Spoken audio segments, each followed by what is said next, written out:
புராண கதைகளில் இருந்த மர்மமான டாப் 3 உயிரினங்கள். நம்பர் 1 லெவியதான். புராண கதைகளில் மனிதர்கள் ரொம்பவே பார்த்து பயந்த ஒரு உயிரினம் தான் இந்த லெவியதான். என்னதான் இது பார்க்க ஒரு பாம்பு மாதிரி இருந்தாலும் கடலுக்குள்ள இது நகர்ந்தாலே மிகப்பெரிய கடல் அலையை உருவாக்கும். அதோட இந்த ராட்சச உயிரினத்தோட தோல் ஒரு இரும்பு மாதிரியும் கூர்மையான பல்லோட பயங்கர கர்ஜனையோட நெருப்ப கக்கிற ஒரு பயங்கர உயிரினமா லெவியதான் இருந்திருக்கு. இப்பவும் பைபிள் மாதிரி இருக்கிற பழமையான மத நூல்களிலையும் புராண கதைகளிலையும் லெவியதான் வாழ்ந்ததா சொல்லியிருக்காங்க. அதுக்கு முன்னாடி யாருக்கெல்லாம் சயின்ஸ் பிடிக்குமோ அவங்க எல்லாரும் லைக் பண்ணுங்க. அதோட நீங்க சயின்ஸ்ல எத்தனை மார்க் அப்படிங்கறத கமெண்ட்ல சொல்லுங்க.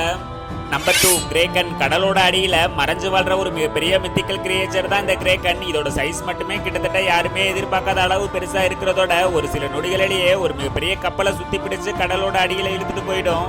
Number 3 bloop. ஒரு சத்தத்தை கேட்டு மட்டுமே மொத்த உலகமே பயந்து போனது இந்த ப்ளூப்போட சவுண்டுக்கு தான். 1997ல AOA அப்படிங்கிற ஒரு ஆராய்ச்சி நிறுவனம் கடலுக்குள்ள ஆராய்ச்சி பண்ணிக்கிட்டு இருந்தப்ப ஒரு மிகப்பெரிய வித்தியாசமான சவுண்ட் கேட்டிருக்கு. ஆரம்பத்துல இத சயின்டிஸ்ட் திமிங்கலத்தோட சவுண்டுன்னு நினைச்சாங்க. ஆனா உண்மை என்னன்னா ஒரு திமிங்கலத்தோட சவுண்ட் தண்ணிக்குள்ள 800 கிலோமீட்டர் வரதான் கேட்கும். அப்ப இவங்க கேட்ட பயங்கரமான சவுண்ட் வந்தது கிட்டத்தட்ட 5000 கிலோமீட்டர் தூரத்துல இருந்து. அப்பதான் இவங்க கடலுக்குள்ள திமிங்கலத்தை விட பயங்கரமான கண்ணால பார்க்காத இந்த ப்ளூ உயிரினம் வாழ்றதா வெளியே சொன்னாங்க.